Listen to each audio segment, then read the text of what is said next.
Do, don't, does, doesn't. Apa bedanya?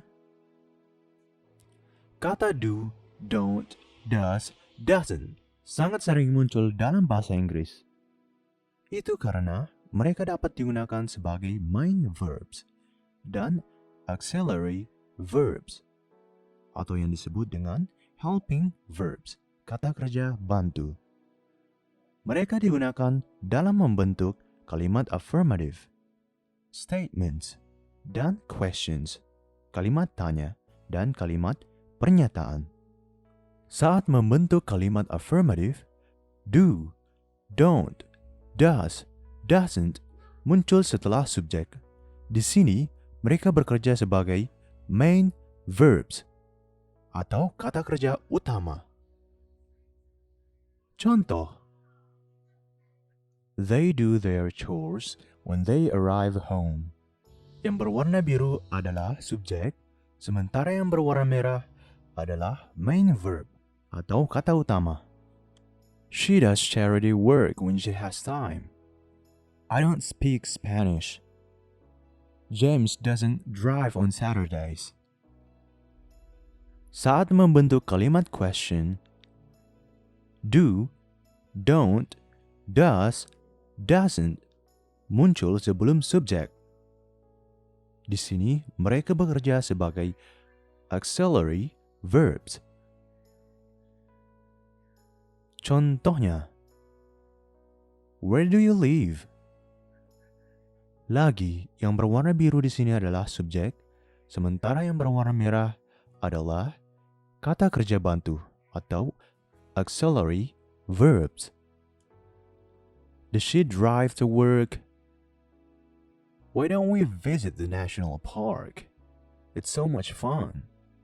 Lucina speaks Dutch, doesn't she? Jadi, adakah perbedaan di antara empat kata tersebut? Dari segi makna, tidak ada. Do, don't, does, doesn't adalah kata bentuk present tense dari kata to do, melakukan. Don't, do not adalah bentuk negatif dari kata do. Sedangkan doesn't, does not adalah bentuk negatif dari kata does. Ada sedikit perbedaan dalam penggunaannya. Gunakan does, doesn't jika subjeknya tunggal. He, she, it, atau bisa nama orang. Gunakan do, don't jika subjeknya jamak atau lebih dari satu. I, you, they, we. Untuk kata I adalah suatu pengecualian. Sekarang, mari kita lakukan latihan. Soal nomor 1. Kata yang manakah yang pas dan benar untuk mengisi kekosongan pada kalimat nomor 1? Benar sekali. Kata yang pas untuk nomor 1 adalah do.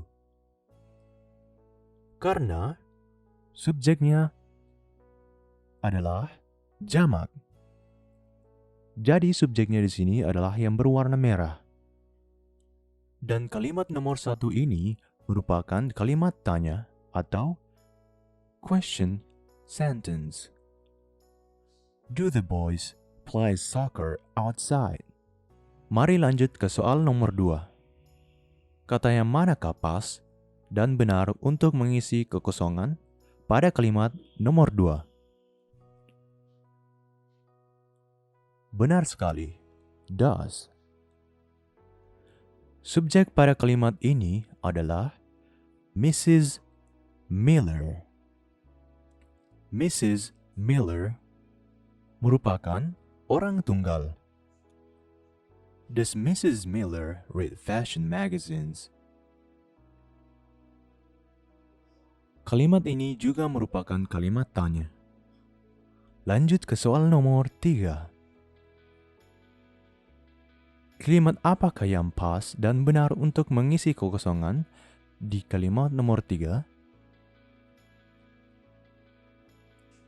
Benar sekali. Don't. We eat pizza, but we don't eat hamburgers.